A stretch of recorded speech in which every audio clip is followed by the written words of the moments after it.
जो सोने के में जो साफ कर रही थी, यह सुनकर राजा आश्चर्य में पड़ गया और बोला, हे बेटा, इस तरह की कन्या का पता तुम ही लगाओ, मैं उसके साथ विवाह अवश्य कर दूंगा।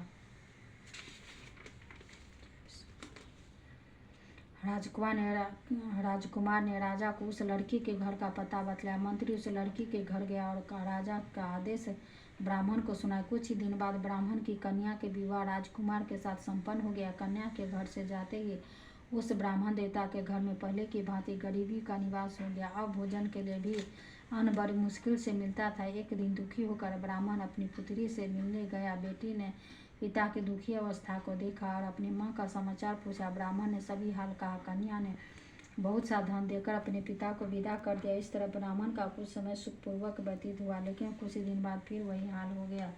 ब्राह्मण फिर अपनी कन्या के यहाँ गया और सभी हाल कहा तो पुत्री बोली, हे पिताजी, आप माताजी को यहाँ निभा लाओ, मैं उन्हें विधि बता दूंगी जिससे गरीबी दूर हो जाए।